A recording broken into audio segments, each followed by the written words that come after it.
still checking in. It is 2 o'clock. It is Thursday. It is VFI, Volunteers for Israel Educates.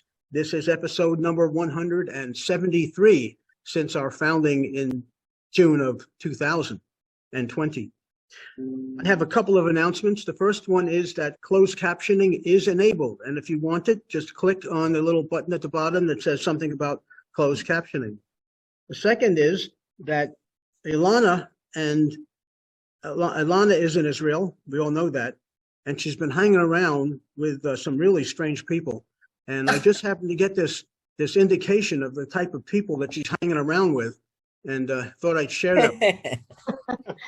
A bunch what of a great picture. Yeah, really surly group. The middle one. Unfortunately, she doesn't have too much time to hang around. That's the problem. The middle person is Julia, and Julia is our official tour guide for the last 10 years, and she was kind enough to come and visit with them. So this is what they're up to today.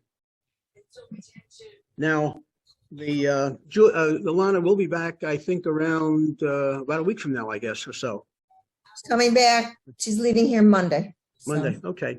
We do have room in the May program, VFI Plus Advanced. There is additional space if people want to sign up. If you're even slightly interested, what we're recommending is send in your $500 deposit, which is fully refundable should you not proceed to actually do the program. Any additional questions on that, feel free to give me a call. We will operate today in the normal fashion. We will have a presentation. We will have Q&A after the presentation. You're welcome to put your questions into the chat box. And after that, we will enter into our formal schmooze session. I'd like now to introduce Paul Newman. Paul is a guest today, and he is in Boynton Beach, Florida.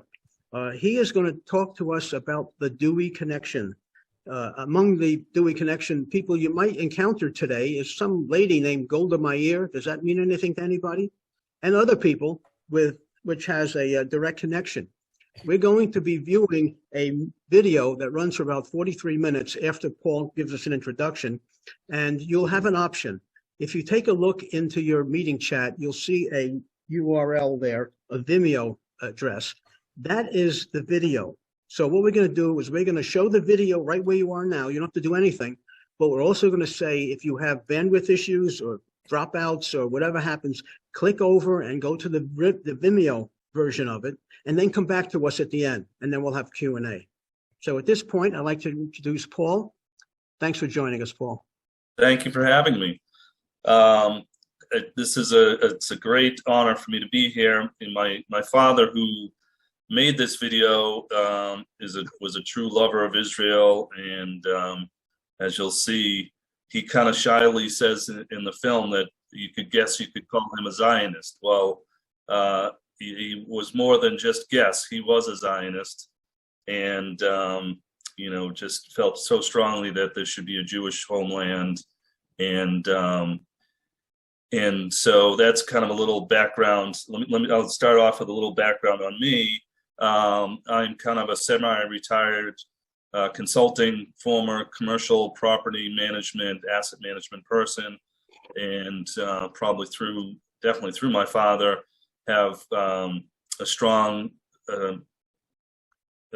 feelings towards Israel, and I love to study about anything related to Israel. And so as part of my father's legacy, unfortunately, my father passed away about 10 years ago. I continue to show this film that he made about a local person that he grew up with in the city of Brockton, Massachusetts. And the gentleman, Dewey Stone, was about 30 years older than my father. And as my father grew up, post-World War II, there was just a lot of rumblings in town about what Dewey Stone was doing. And so later in life, in my father's retirement, one of his passions was undiscovered history. And so he started to do a little research about Dewey Stone and decided to make this film.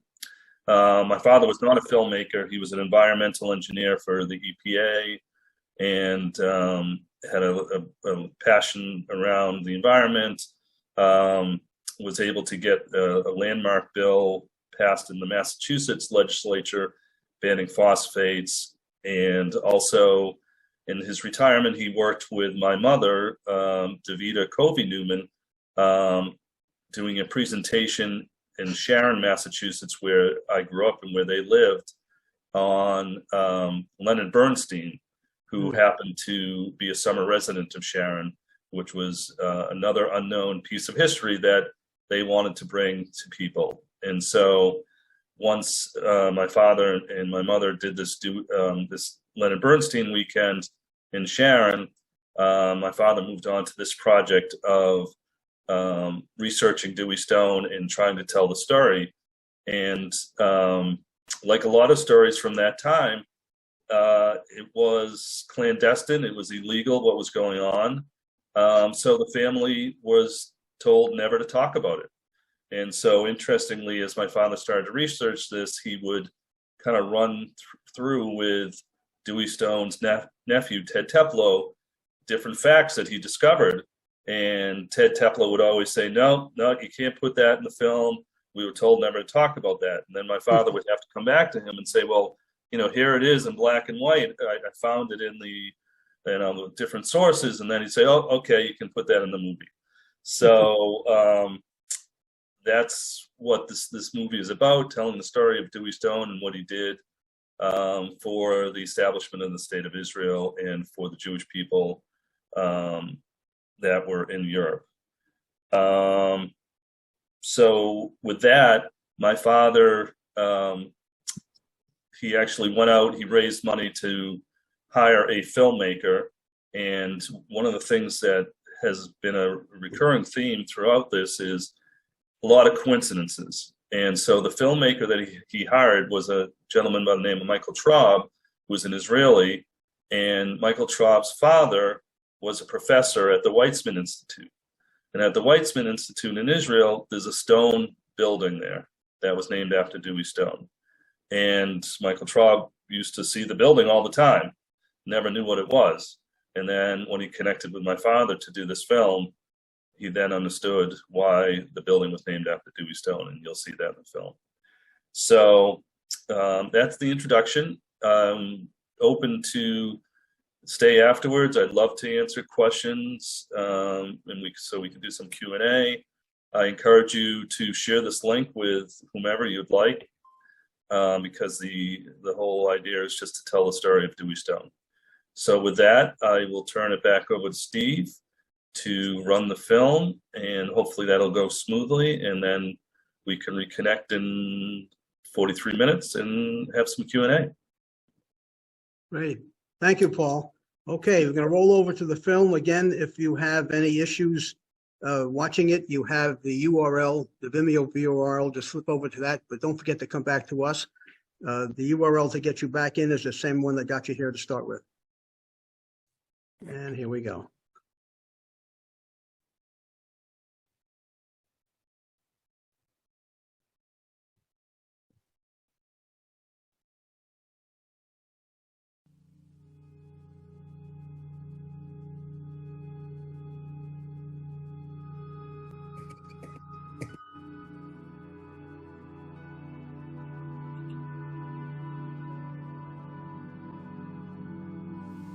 But my personal acquaintance with Harry and Dewey,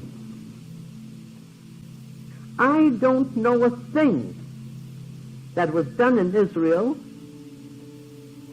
of value, of importance, that these two birthday boys didn't have a hand in it.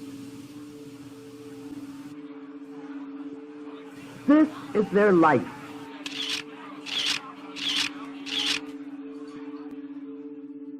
They have a hobby of doing business, too. I don't know whether they ever worry about their business. About Israel, they worry. About Israel, they do everything that they can. There's some things that still cannot be told.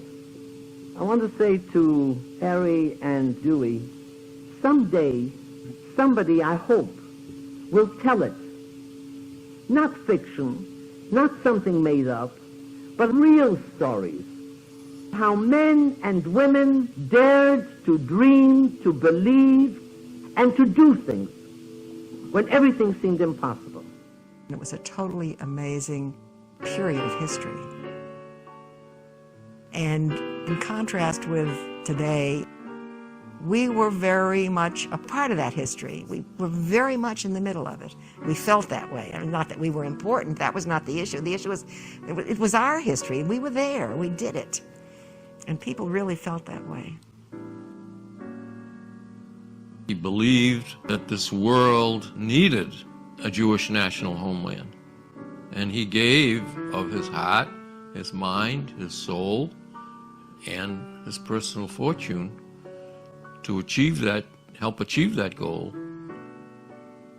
He was just a warm, friendly type of person, in the truest sense of the word. For over 40 years, I covered the USA, trying to strengthen the cause of Zionism intellectually and financially.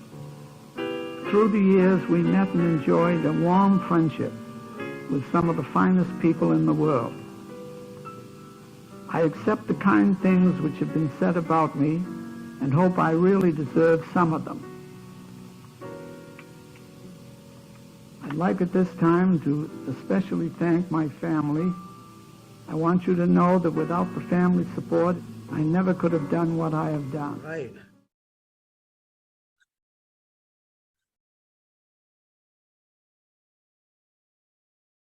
Wow. That's pretty powerful stuff. Steve, this one's excellent. Great. Well, Larry, I think you were the one who recommended it, so thank you. But Paul, thank you for joining with us. Okay, we're into Q&A now. Sure. Anybody can either put it in chat or just speak up. And Well, I have a few questions just of the folks that are watching. Yep. So I guess I'm curious to know if there's any people that had heard of Dewey Stone before this program. No. No. But if you have, just raise your hand or no. Okay. no.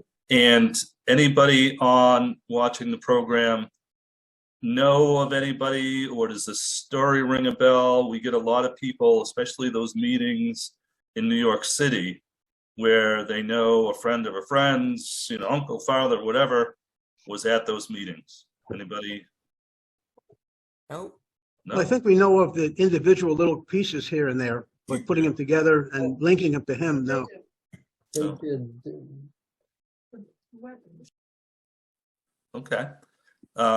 Any questions that I can answer or try to answer? I'm curious about his main business that created the resources he had. He was buying and selling businesses, I think, as a broker.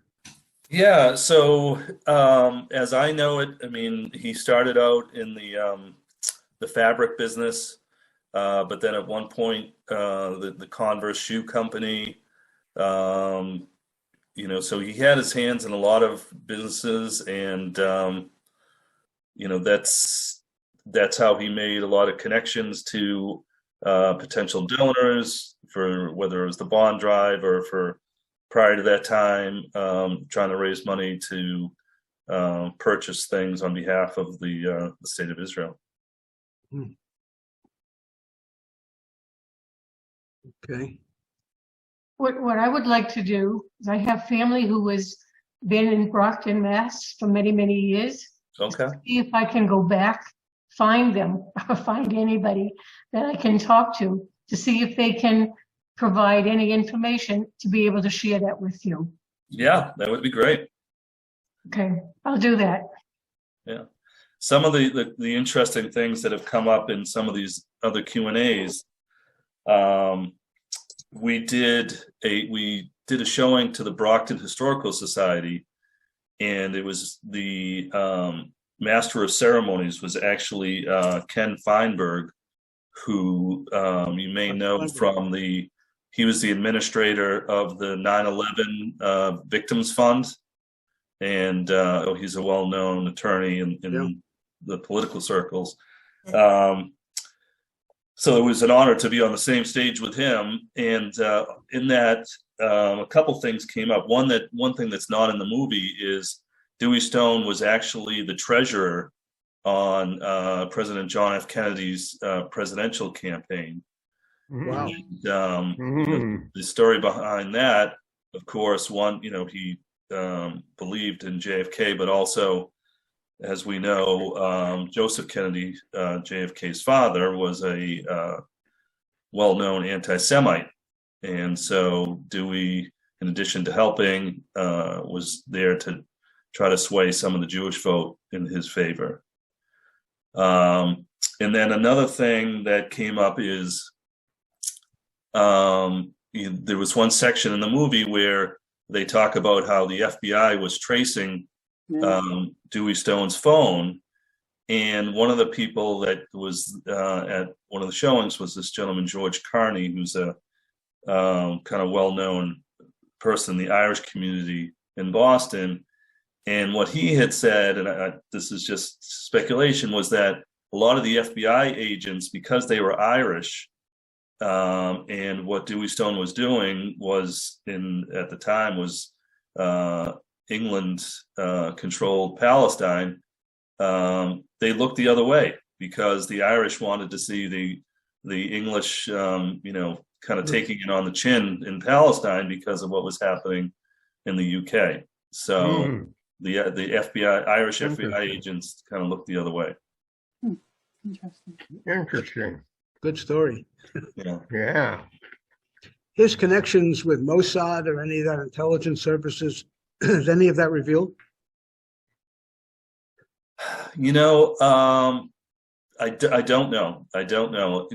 Now that might have been the top secret of the top secret. Right. Like a lot of things involving the Mossad. Obviously, there's a mention in the film about that the ship, the Exodus, was turned over to the Mossad. So there absolutely had to be some connection there.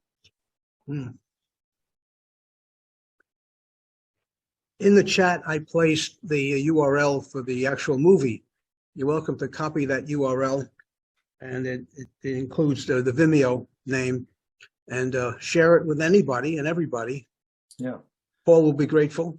And it's so I did see a question pop up there. So Dewey Stone died in 1971. There's the building at the Weizmann Institute, which is mentioned in the film. And there's also a building named after him at Boston University. He was a graduate and a benefactor at Boston University. Those are the only two that I know of. There may be others. Paul, what was your dad's name? His first name? Walter. Walter? Okay. Yeah. And I had the pleasure. Oh, sorry. No, go ahead, Barry. Yeah, I had the pleasure of visiting the Weizmann Institute and spending some time there. It was the most incredible place I've ever been in my life, as I wandered from building to building and the studies and the things that were going on. And I often wondered about that stone building. I wish I would have at that time looked into it more than I did, but at the time. But again, it's one of the most amazing places on earth for science and study, and the wonderful advancement of humanity is the Weizmann Institute. Mm-hmm. Yeah, and Dewey Stone's family, I know, is still quite involved with the Weizmann Institute. I know his great grandnephew, David Teplow, Ted Teplow, who you see in the film, his son is involved on the board at Weizmann Institute currently.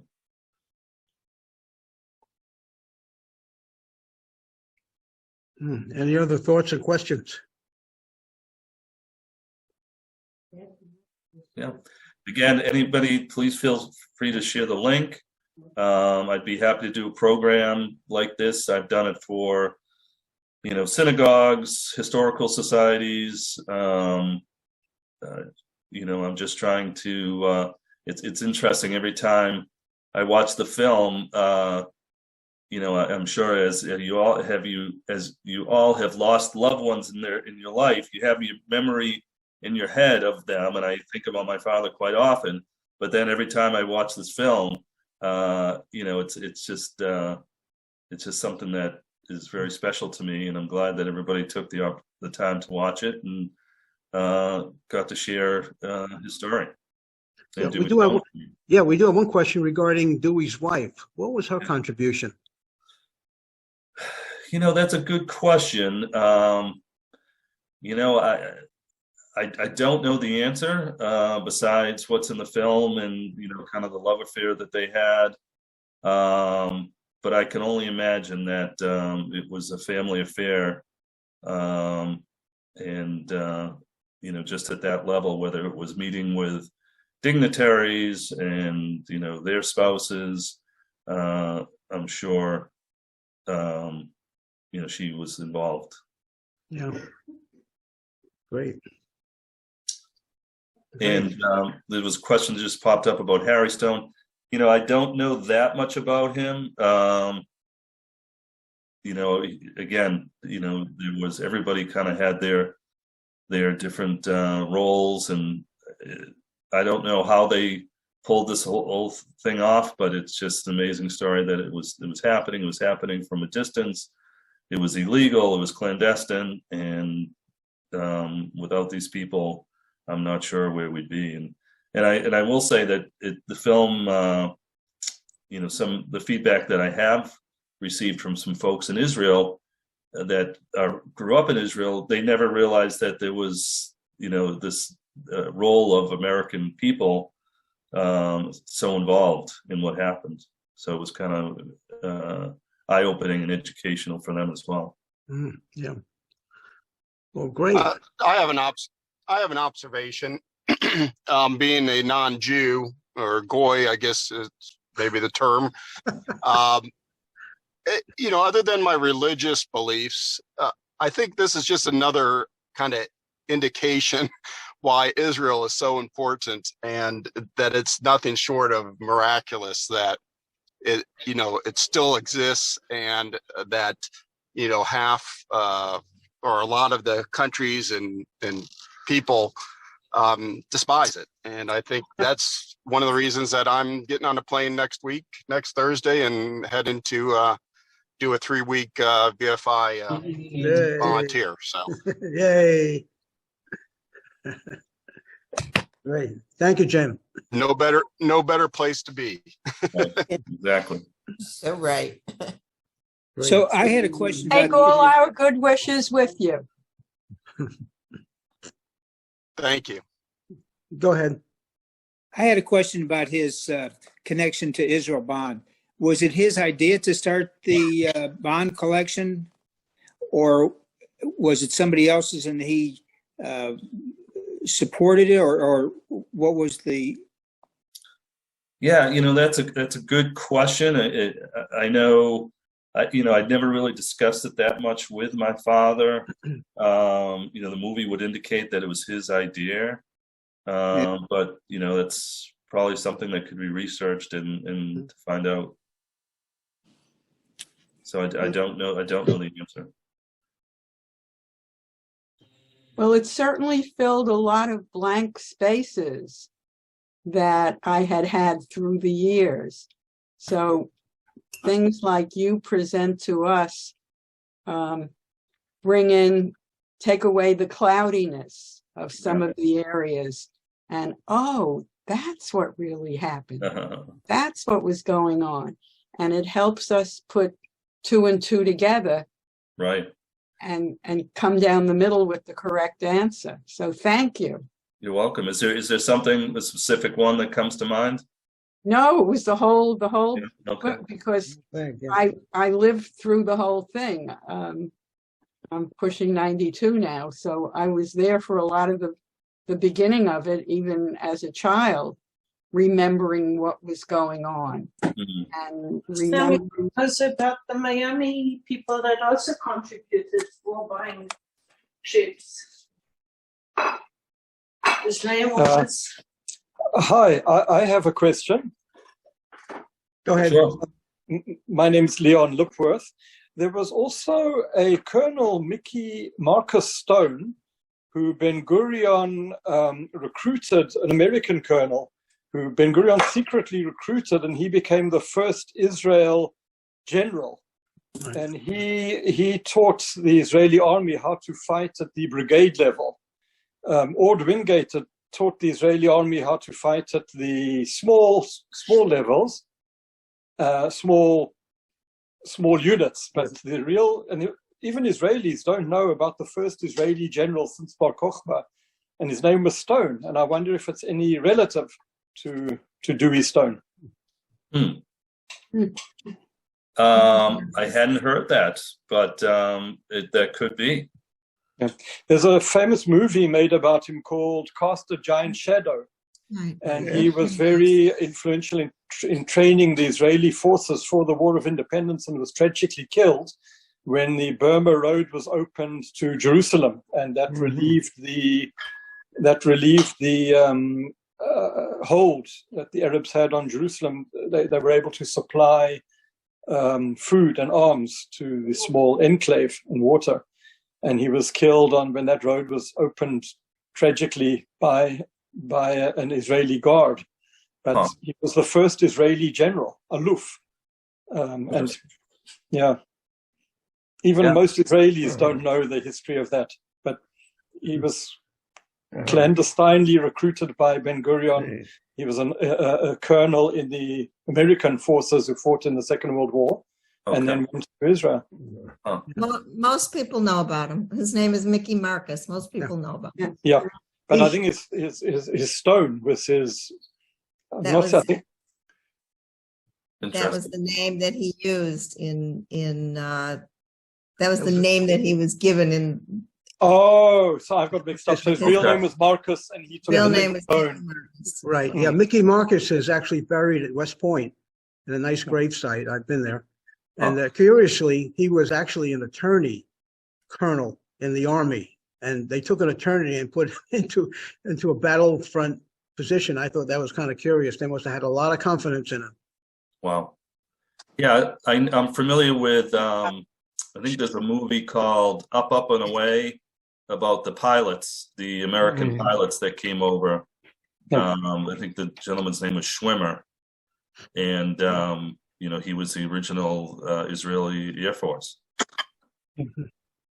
I think Schwimmer was, correct me if I may be mixing up, at the head of the Israel aircraft industry. Schwimmer became, and he could never return to America because the FBI wanted him. I think Clinton gave him amnesty, pardoned him for the crimes that he committed back in those days. Right. But there was another family, a very well-known family in Miami, Shepard Broad, who was also involved in purchasing ships for the illegal immigrants. I assume they worked also closely with Stone.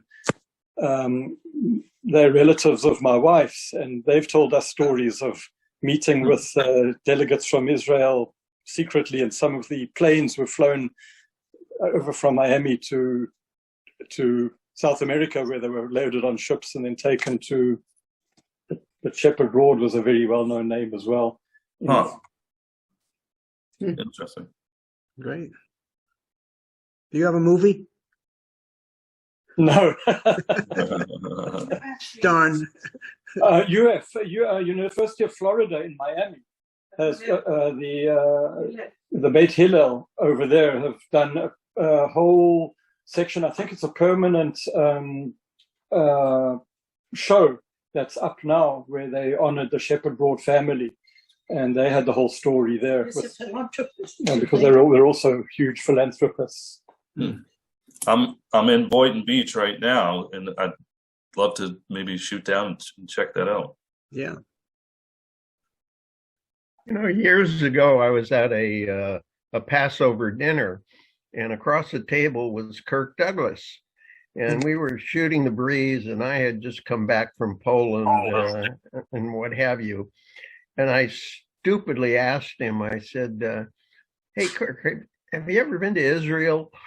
And he looked at me and he smiled and he says, yeah, I was involved a little bit. He says, I did a movie called Cast a Giant Shadow. That's right. He was Mickey Marcus. Yeah. Yeah. And talk about putting your foot in your mouth, asking Kirk Douglas if he's ever been to Israel before. And then I asked him something about Poland. I said, I just came back from the 45th anniversary of the Warsaw Ghetto uprising, and we had escorted 3,400 survivors back there. And I thought I knew a little something about something. And I asked him about that. I said, you ever hear of a book called, I think it was Poland was the name of the book, or I forgot what the book was. And the next thing he quietly said, Jim and I helped Jim write the book about that. And then I just kept my mouth shut the rest of the year. Actually, I've got an interesting that might be of interest. My uncle was one of the navigators who flew in arms from the Czechoslovakian air arms lift. And I've got his memoirs of that whole period. Wow. And that's fascinating reading. If you, I can send it to you. If I don't think they object, it's just a fascinating read. It's an easy read, and it tells about the whole history of that whole airlift. He was part of the Machal, the group of pilots and other volunteers. And they flew. There were many navigators. In the end, he became the lead navigator. But some of the stories of that airlift, which was, I think, one of the largest arms, it was all done illegally because there was an embargo on Israel, on any of the forces there in that area to arm themselves. I would love to read it. How can you want to send me your email and I can communicate? Is it on the internet? I don't know. I don't think so. I'm not sure if his immediate family put it on the internet. I'll put my email in the chat, and then if you would email me, I'll send you the. There is another very interesting movie called Avodah, which was made in 1935 by a filmmaker called Larsky. He was recruited by the Yishuv to show how Palestine was developing. And the movie revolves around agriculture, building of Tel Aviv, and the search for water. Sorry, while I'm talking, let me just first put in my email. Yeah. Paul, there are a couple more questions there if you see them. Do you see them? Yes. And so I put my email in as well if anybody would like to get in touch. So let's see, is there additional footage that was edited out? There's definitely additional footage. My father and the filmmaker, Michael Traub, they kind of debated, what would be the use of the film, and they decided that they wanted to utilize it for educational purposes. And, most classroom settings, an hour is, kind of what a class is, and whether it's college or high school. And so they figured, basically 45 minutes with some question and answers would be the right amount. But of course, that was quite challenging to be able to do that. And there was a lot of debate as to what couldn't go in and what went in. And then, so the question on Meyer Weisgull, I don't know the specifics. It's that general kind of crew, for lack of a better word, of philanthropists, entrepreneurs, people trying to do things for Israel. I don't have a whole lot of information specifically on him.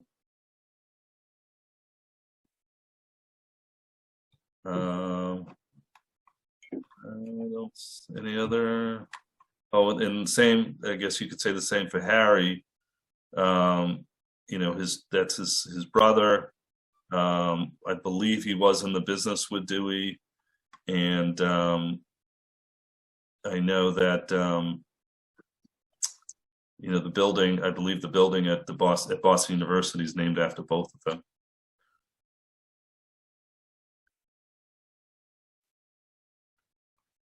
So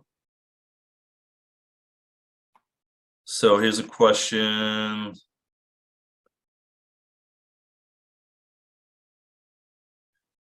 We have rethought FDR when it comes to the Jews, and video shows us we need to rethink Truman as well.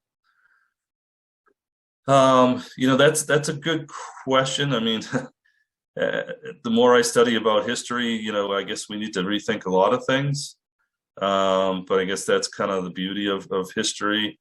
My father felt very strongly about Truman in his role, and he was very positive about Truman. So for whatever that is worth, he felt very indebted to President Truman. Another question is more information being found out about him. Some of the people had only speculative or sketchy information about Dewey. So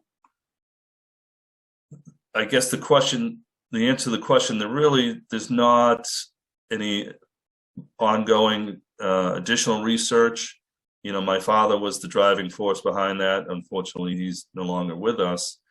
The film is shown every year as part of a young leadership program at Combined Jewish Philanthropies in Boston, which is the name for the Jewish Federation in Boston.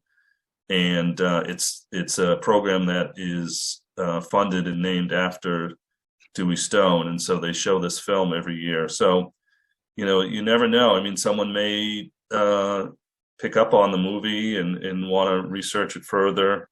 To the thing about the comment about people being speculative or sketchy, again, it's one of these things that because of the clandestine nature, it wasn't spoken about, and people were people of actions, and they weren't really people of words oftentimes, for many reasons. And so unfortunately, as when you're trying to look back at history, you're fighting that dilemma. Did your father talk about, you said that he was happy about the role that, that Truman played and everything, but did your father talk about Roosevelt? His feelings about Roosevelt? No, he never did. But I know at one point, my father was, he was very passionate about certain things, and he liked to have his voice be heard.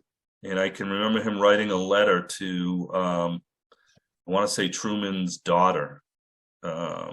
This was probably 15 years ago. So, she was probably the only living member of his family, and thanking his daughter for what his father did for the state of Israel. Mm-hmm.